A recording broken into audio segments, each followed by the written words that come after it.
Hello friends, नमस्कार। स्वागत है आपका न्यू स्टडी में। दोस्तों, आपने थंबनेल में देखा ही होगा कि हम आज ओवरव्यू करेंगे। आपके दिमाग में एक इमेज बने कि हमको जिस भी एग्जाम की तैयारी करनी है तो आपको पहले उसके बारे में सिलेबस पता होना चाहिए कि हमको किसको पढ़ना चाहिए और हम किस चीज़ की तैयारी करें। आपके दिमाग में एक इमेज होना चाहिए ना शुरू में कि हमको एक सिलेबस पता रहे कि हम किस चीज़ की तैयारी कर रहे हैं और उसको कितना पढ़ना चाहिए, कैसे पढ़ना चाहिए, इसके बारे में हम जिक्र करेंगे। तो दोस्तों, आप अपने दिमाग में एक इमेज रखिए शुरू से कि हमको यूपीएससी की तैयारी करनी, यूनियन पब्लिक सर्विस कमीशन। अब आपको लग रहा हो कि भाई यूपीएससी की तैयारी करने को मैं क्यों बोल रहा हूँ। आपको लग रहा होगा कि मैं तो उस फील्ड में जाना चाहता हूँ या उस फील्ड में जाना चाहता हूँ, जो भी आपका सपना है, जो भी आप करना चाहते हैं लाइफ में। तो देखिए दोस्तों, मेरा ये कहना का मतलब है कि हमारे देश की सबसे बड़ी एग्जाम जो हो जाती है वो यूपीएससी हो जाती है। तो यूपीएससी की आप तैयारी करेंगे तो जो ऑटोमेटिकली जो दूसरी अदर्स एग्जाम है उसकी तैयारी अपने आप होती चली जाएगी, क्योंकि दोस्तों ये सबसे हाई लेवल पर हो जाता है और फिर दूसरी छोटी सर्विसेज है वो सब इसके अंदर ही आ जाती है।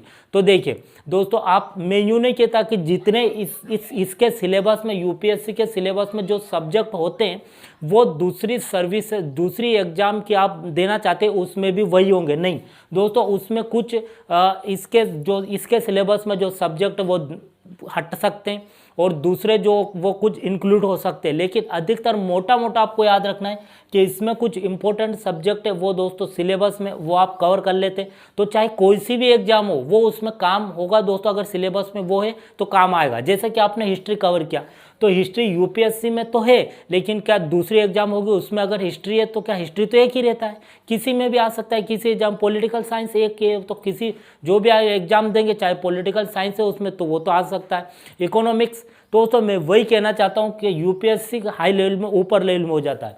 जब इसकी तैयारी करते हैं और आपको अगर विश्वास हो जाता है कि मैंने इसकी तैयारी कर ली तो आप इसकी भी एग्जाम दे सकते हैं। क्योंकि दोस्तों जो भी जाता है यूपीएससी में, आपने देखा होगा देश की सबसे सर्वोच्च सर्विस सबसे ऊंचे लेवल पर आ जाता है। इसमें सेंट्रल लेवल पर होती है, केंद्र लेवल पर, ठीक। और इसमें आपने देखा होगा ऑल इंडिया सर्विसेज जो होती है, आईएएस आईपीएस और आईएफएस जो होते हैं, आपने देखा जो आईपीएस और आईएएस जो होते हैं वो इसी में से बनते। तो दोस्तों हमारे जैसा ही तो उनका बैकग्राउंड रहता है जो यहाँ से बनते। आपने देखा होगा कि जो एसपी बनते हैं, एसीपी बनते हैं, डीएसपी बनते हैं, ठीक। और ऊपर लेवल तक जाते हैं, आईजी बनते हैं, डीआईजी बनते हैं, डीजी बनते हैं। आपने देखा जिले लेवल पर, तहसील लेवल पर अगर देखें तो एसडीएम हो जाता है, जिले लेवल पर कलेक्टर हो जाता है, फिर सचिव हो जाते, कमिश्नर हो जाते, फिर केंद्र में चले जाते। तो दोस्तों जो लेवल रहता है वो नीचे से हम जैसे लोग ही रहते हैं, वो हम जैसे ही रहते हैं बैकग्राउंड उनका, और यहीं से तैयारी करके क्या है वो ऊपर तक जाते हैं। तो मैं यूँ नहीं कहता कि आप भी उनकी तरह ऊपर ही जा सकते हैं, लेकिन दोस्तों आप दिमाग में एक इमेज रखिए कि हमको यूपीएससी की तैयारी करना। आप इसकी तैयारी करेंगे, दूसरे आप एग्जाम की तैयारी उसमें हो ही चली जाएगी, क्योंकि अधिकतर सब्जेक्ट दोस्तों यही होते हैं, ठीक, जो यूपीएससी में होते हैं। देखिए इसका सिलेबस भी हम डिस्कस करेंगे और आपको पता चले। आप यूँ याद रखिए कि आप रोज़ 203 किलोमीटर दौड़ते हैं, ठीक। आप एग्जाम्पल समझिए, रोज़ 3 किलोमीटर दौड़ते हैं, ठीक। और कभी कभी ऐसा हुआ कि ऐसा बोल दिया गया कि जो भी एक प्रतियोगिता है, जो भी 2 किलोमीटर दौड़ेगा उसको विनर घोषित कर दिया जाएगा। तो आपको अंदर से क्या होगा दोस्तों, कॉन्फिडेंस महसूस होगा ना कि ये 2 किलोमीटर, मैं तो रोज़ 3 किलोमीटर तो ऐसे ही भगता हूँ, ठीक है, ऐसे ही दौड़ता हूँ रोज। तो आपको अंदर से कॉन्फिडेंस होगा, वो आप पार भी कर लेंगे, क्योंकि दोस्तों आप रोज 3 किलोमीटर तो ऐसे ही दौड़ते हैं। तो मैं वही बोल रहा हूँ कि आपके दिमाग में हमेशा से यूपीएससी ही होना चाहिए। जब आप यूपीएससी दिमाग में रखेंगे दोस्तों, इसमें जो सिलेबस है उसको कवर करते चले जाएंगे, तो क्या होगा कि आपको एक दिन कॉन्फिडेंस महसूस हो जाएगा कि मैं दूसरी भी एग्जाम है उसकी भी मैं क्या है तैयारी कर सकता हूँ। तो देखिए ये आपके दिमाग में यूपीएससी होना चाहिए। अब इसको सिलेबस को आप समझिए कि इसमें आखिर कौन कौन सा सिलेबस होता है, ठीक।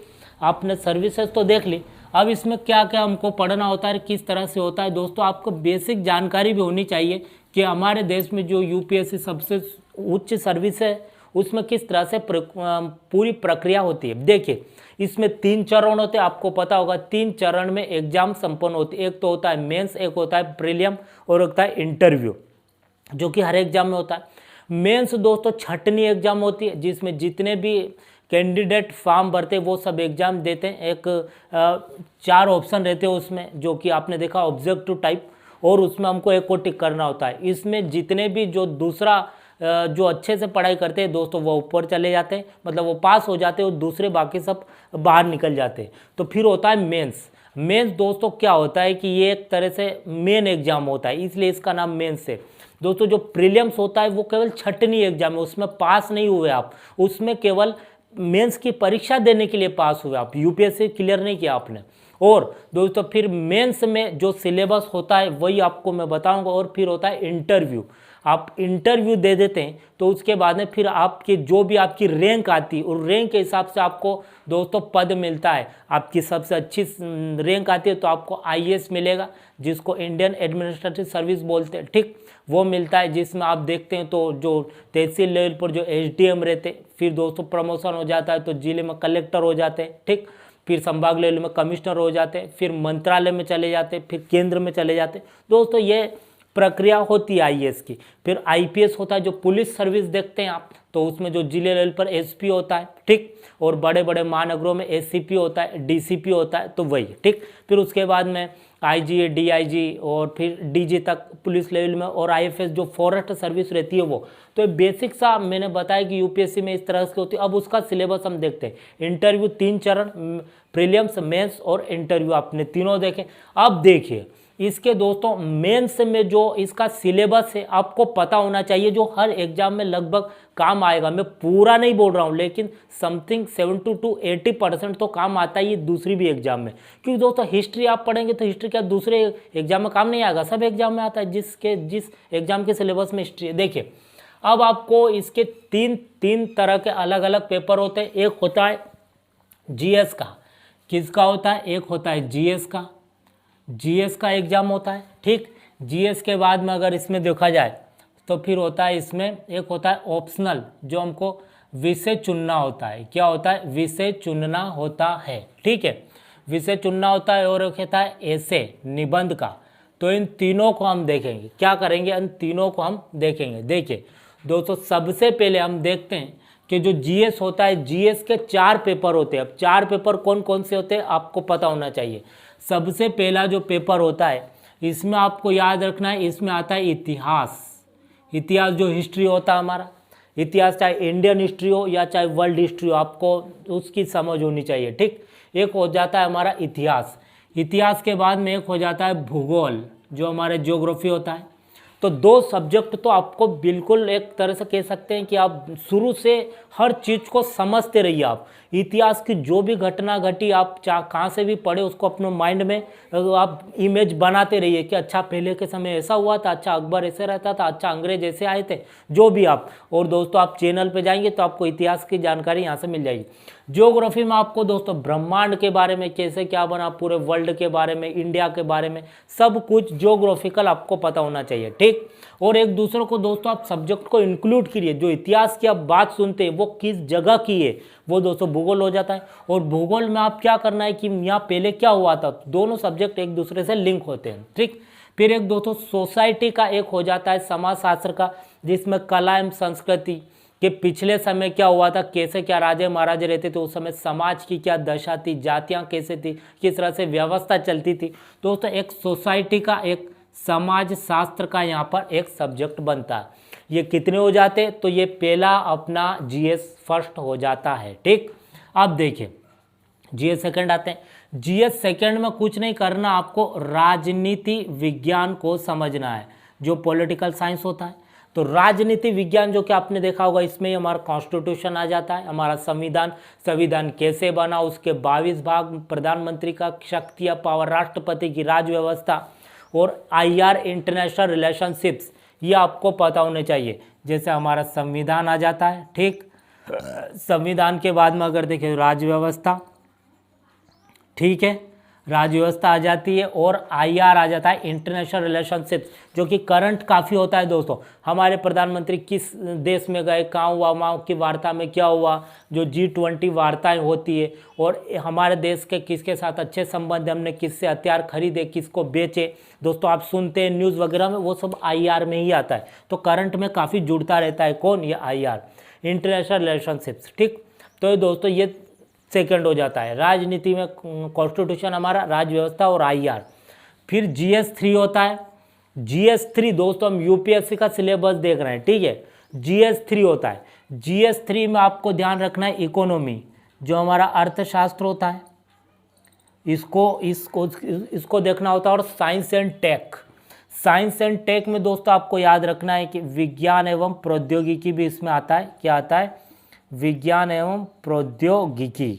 ठीक, तो साइंस एंड टेक में हमको क्या करना रहता है?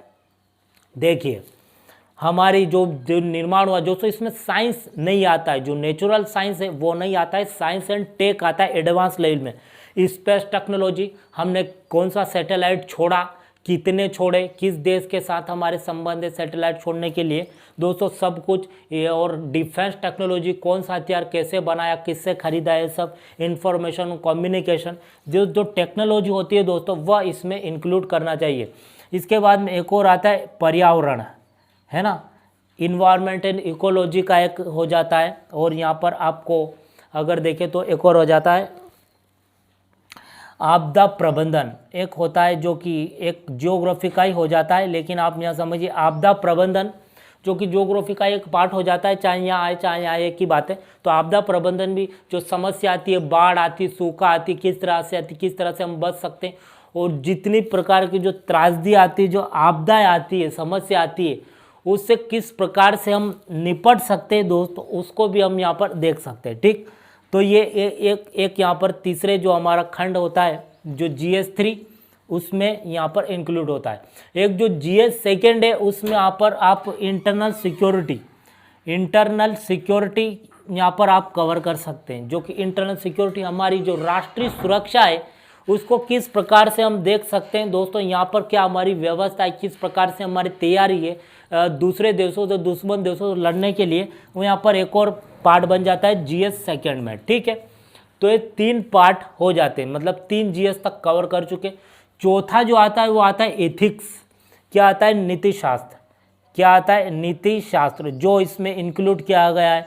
लोक प्रशासन, जो पब्लिक एडमिनिस्ट्रेशन होता है, और जो हमारा साइकोलॉजी होता है उसका कुछ यहाँ पर, वो जो फिलोसफी होती है, इन सब को छोटे छोटे पार्ट को जोड़कर एक नया इंक्लूड किया गया है 2013 से, जो हमारे जो इसमें UPSC में एथिक्स है ना, जो नीति शास्त्र, किस तरह से एक व्यक्ति, समझदार व्यक्ति अपनी भावनाओं को कंट्रोल करते हुए अपने समझदारी से किस प्रकार वो जनता की सेवा कर सकता है, उनके समस्या को सुन सकता है, उसका सोल्यूशन निकाल सकता है। क्योंकि दोस्तों वह पूरे भावनाओं में ही बहता चला जाएगा तो फिर क्या होगा, सही निर्णय तक नहीं पहुंच पाएगा। और अगर किसी की भावनाओं को समझेगा ही नहीं तो फिर वह किसी के साथ न्याय कैसे करेगा। तो दोस्तों इन सब के साथ वो सामने बैठा ही रखे, मतलब सबके तालमेल को बनाए रखे। ठीक, सबकी बातों को समझे, सुने और फिर भरोसा करे। तो दोस्तों वही है नीति शास्त्र, इसमें ये चीज़ का भी ज्ञान उसको होना चाहिए। जो है GS4 कुछ इस तरह से होते हैं दोस्तों। उम्मीद करता हूँ आप जो मैंने सब्जेक्ट बताए वो आपको क्लियर होंगे। GS फर्स्ट में हिस्ट्री आ जाता है, ज्योग्राफी आ जाता है हमारा, और समाजशास्त्र आ जाता है। GS सेकेंड में राजनीति विज्ञान के अंतर्गत हमारा कॉन्स्टिट्यूशन आ जाता है, राज्य व्यवस्था आ जाती है, IR आ जाता है, इंटरनल सिक्योरिटी आ जाती है, ये भी इंक्लूड है। GS थर्ड में हमारा अर्थशास्त्र, इकोनॉमिक्स, साइंस एंड टेक, और इन्वायरमेंट एंड इकोलॉजी, आपदा प्रबंधन, और एथिक्स आ जाता है हमारा, नीति शास्त्र आ जाता है GS4। ये दोस्तों फिर उसके बाद में हमारे बचते हैं, अगर देखा जाए तो सब्जेक्ट। तो इसमें अगर हम देखें, ठीक है, इसमें हम देखें तो एक को तो हमको सब्जेक्ट चुनना होता है जो हमारा फेवरेट होता है, और एक को क्या है दोस्तों कि हमको एक ऐसे लिखना होता है। ठीक, जो नीति शास्त्र है दोस्तों, इसमें केस स्टडी होती है। केस स्टडी जैसे कि कोई सिचुएशन दी जाती है और आपके माइंड को वहाँ पर तर्क के आधार पर जाना जाता है। जैसे कि एक सिचुएशन दी जाती है कि अगर आप किसी ज़िले के DM है और वहाँ पर कोई एक तरफ मंदिर है और एक तरफ मस्जिद है, और दोनों तरफ मंदिर में पूजा हो रही है, मस्जिद में अजान हो रही है, और दोनों में दंगाई की सिचुएशन आ गई है, और ऊपर से सरकार का भी आपका सपोर्ट नहीं है, तो आप किस तरह से मैनेज करेंगे दोस्तों, वो हमको हमारी समझदारी से, बुद्धि से वहाँ पर बताना पड़ता है। ठीक है, तो यही दोस्तों सिचुएशन देते हैं वो, उसके हिसाब से हमको बताना पड़ता है। ठीक, अब देखिए यहाँ पर हम आते हैं, तो एक तो हो जाता है हमारा विषय चुनना, हम क्या विषय चुने। ठीक है, हम कौन सा विषय चुने, और इसमें आ जाता है हमारा ऐसे। दोस्तों इसको ही हमको देखना होता है। ठीक, तो इसको हम देखते हैं। दोस्तों अब हम देखेंगे कि ये जो आपका विषय चुनना, इसके बाद में जीएस के 4 पेपर होते हैं और उन पेपर जो होते हैं दोस्तों वह खंड में होते हैं, खंड आ खंड बा, ठीक दोस्तों, सभी दो दो खंड में बटे होते हैं 4 जीएस। अब देखिए विषय जो चुनते हैं दोस्तों, जो हमारा फेवरेट एक ऑप्शनल चुनना होता है जब हम एग्जाम फॉर्म भरते हैं एग्जाम का उसी टाइम, तो हम किस चीज़ में दोस्तों हमको काफ़ी अच्छा एक सब्जेक्ट लगता है, चाहे हिस्ट्री हो जाता है, चाहे पॉलिटिकल साइंस, जियोग्राफी, कौन सा भी हमारा एक सब्जेक्ट होता है जिसमें हमको पढ़ने में काफ़ी अच्छा लगता है, हमारा फेवरेट होता है, तो वह हमको चुनना होता है। तो वह दोस्तों 2 पार्ट होते हैं, 2 पार्ट में हमारा जो ऑप्शनल है उसको चुनना होता है, और एक में ऐसे दो वो दोस्तों निबंध जो हमको लिखना होता है। तो ये हमारे कुछ इस तरह से पेपर होते हैं। ये सब जो जीएस के पेपर होते हैं दोस्तों 250 नंबर के होते हैं सभी। कितने के होते हैं? 250 नंबर के यहाँ पर होते हैं। ये भी 250 का हो जाएगा, ये भी 250 का हो जाएगा, ये ऐसे भी 250 का हो जाएगा। ये विषय जो चुनते हैं हमारा जो ऑप्शनल रहता है वो 2 पेपर होते हैं, 250 250। 250 का निबंध आता है जो ऐसे लिखना होता है, और 4 जीएस है, ये भी क्या होता है दोस्तों 250 के ही होते हैं। 275 का हमारा इंटरव्यू हो जाता है, जब हम इंटरव्यू देते हैं दोस्तों वह भी 275 का होता है। कितने का होता है? 275, ठीक। और दोस्तों इसके अलावा 2 पेपर और होते हैं जिसके नंबर ऐड नहीं होते, वो होता है हिंदी और इंग्लिश। क्या होता है? हिंदी और इंग्लिश, ये भी हमको पेपर देना होता है। तो कितने पेपर हो गए? 4 तो जीएस के हो गए, तो एक ऑप्शनल का हो गया, एक ऐसे हो गया, ठीक, और हिंदी और इंग्लिश। इनके नंबर दोस्तों ऐड नहीं होते, आप याद रखें। जो इनके नंबर ये पहले चेक होते हैं, ये पहले चेक होते हैं और इसमें पास होते हैं, तो फिर दोस्तों ये वाले चेक होते हैं, ठीक है। आपको समझ में आया कि एग्ज़ाम इनकी भी देनी पड़ती है, इनके अलावा इसकी भी हिंदी और इंग्लिश की भी देनी पड़ती है, लेकिन इसमें सिर्फ हमको देखा जाता है कि हिंदी और अंग्रेजी में कुछ आसान से क्वेश्चन होते हैं दोस्तों, इतने टफ नहीं होते, इसमें हम पास हो जाते हैं, तभी दोस्तों हमारी ये कापियाँ चेक की जाती है। जब इसमें फेल हो जाएंगे तो हमने इनमें कितने भी अच्छा लिखा हो जीएस में या ऑप्शनल में हमारा या ऐसे में, वो चेक ही नहीं होती, तो इसमें भी हमको पास होना होता है, ठीक है। और दोस्तों इसके अलावा ये तो हमारा मेंस हो जाता है। प्रीलिम्स में आपको पता होगा ये सब जो मिलकर ही उसमें क्या होता है, मौखिक होता है एक, और उसके पहले आपने देखा होता है सी सेट भी होता है। क्या होता है? सी सेट। सी सेट क्या होता है? सिविल सर्विसेज एप्टीट्यूड टेस्ट होता है, इस तरीके से सी सेट वो प्रीलिम्स के समय होता है। तो सी सेट में रीजनिंग से संबंधित, मैथ से संबंधित, कुछ तार्किक ज्ञान से संबंधित होता है। तो जो प्रीलिम्स होता है सी सेट का होता है, और एक प्रीलिम्स होता है दोस्तों, उसमें हमको टिक करना होता है, उसमें पास हो जाते हैं तो फिर दोस्तों मेंस के लिए बुलाया जाता है। मेंस में दोस्तों कुछ इस तरह से प्रक्रिया होती है, 4 जीएस के होते हैं, एक ऑप्शनल का होता है जो पार्ट में होता है, एक ऐसे होता है, उसके बाद में हिंदी और अंग्रेजी, इन सब का दोस्तों मतलब एग्जाम होता रहता है, ठीक। और ये 2 खंड में बने होते हैं, खंड आ खंड बा, जो चारों जीएस है, ठीक।